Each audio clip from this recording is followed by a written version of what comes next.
నేను ఇల్లు మారానని చెప్పాను కదా 4 అంతస్తులని. ఇక్కడ ఎలా ఉందంటే పరిస్థితి, కెమెరా ఉంది. నాకు తెలుసు ఆ విషయం. నేను వచ్చిన రోజే చూసాను. చూస్తే మేడం కిచెన్‌లో వర్క్ చేయమని చెప్పింది. నేను వంట చేస్తున్నాను. వంట చేస్తుంటే వీళ్ళకి తక్కువస్ అనే ఒకటి ఉంటది. టమాటో పేస్ట్ చేస్తారు.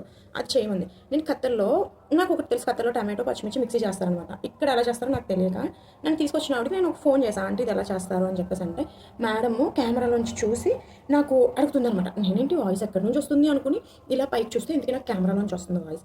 నాకు ఇంకా అప్పుడు బుర్రపాడు. అంటే కెమెరాస్ ఉంటే మనం ఏమనుకుంటాం, తర్వాత ఎప్పుడో మన వర్క్ బాగోకపోతే లేదంటే అయినా పోతే చూస్తారనుకుంటాం, కానీ అలా 24 అవర్స్ మనం చూస్తారని మనం అనుకోం కదా. నేను ఇంకా షాక్ అనమాట. అంటే వెంటనే ఇంకొక మనిషి ఉంటుంది కదా నాతో పాటు చేసిన నాకు హెల్పర్ కాదు, వాళ్ళ కూతురు పని మనిషి. నేను అడిగాను అనమాట, ఏంటి పరిస్థితి ఇది అంటే, ఇలానే చేస్తుంది ఇవి, అందుకే ఆల్రెడీ 2-3 వెళ్ళిపోయారు అని చెప్పేసి అంటే, నేను సర్లే ఫస్ట్ టైం కదా నేను వదిలేసాను. ఇంక ఈవిడితో టార్చర్ ఎలా ఉందంటే, ఒక కొడుకు ఒక కూతురు ఒక ముసలిదని చెప్పారు నాకు. ఒక మధ్యాహ్నమే తింటారు, నైట్ తినరు, ఇంకా వర్క్ చేసుకోవాలి ఇంట్లో వర్క్ అంతా అంటే సరే ముగ్గురే కదా అనుకున్నాను. నేను సోమవారం నాడు నైట్ వచ్చాను, మంగళవారం నాడు వర్క్ లేదు, సరే బాగుంది అనుకున్నాను. బుధవారం వీడికి పెళ్ళైన 3 కూతురు ఉన్నారంట, పిల్లల్ని ఇచ్చుకొని వచ్చేసరి బుధవారం నాడు, ఈరోజు ఆదివారం, ఈ రోజు వరకు ఇక్కడే ఉన్నారు.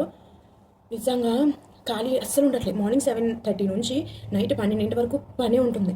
ఎంతలా అంటే ఇంకా చేస్తూ మనం కడుగుతూనే ఉంటే పని వస్తూనే ఉంది. ఇంకా నేను వీళ్ళకేమో ఇల్లు మార్చండి ఇల్లు మార్చండి ఇల్లు మార్చండి అంటే, మంచిలు చూస్తున్నాం అని ఇప్పటికొచ్చి, నేను ఇప్పుడు రేపు సోమవారం వస్తే వారం ఇంట్లోకి వచ్చి అంటున్నారు కానీ మార్చట్లేదు. తిరిగి మళ్ళీ నువ్వేం వర్క్ చేస్తున్నావు అంటే, నేను ఇలా వర్క్ చేస్తున్నాను అనుకుని నాకు అసలు ఖాళీ ఉండట్లేదు అంటే, అదేం పెద్ద వర్క్ అమ్మా, అంతకన్నా వర్క్ ఉన్న వాళ్ళు ఉన్నారు కదా అని అడుగుతున్నారు. మన వైపు ఏమో ఆలోచించట్లేదు అసలు.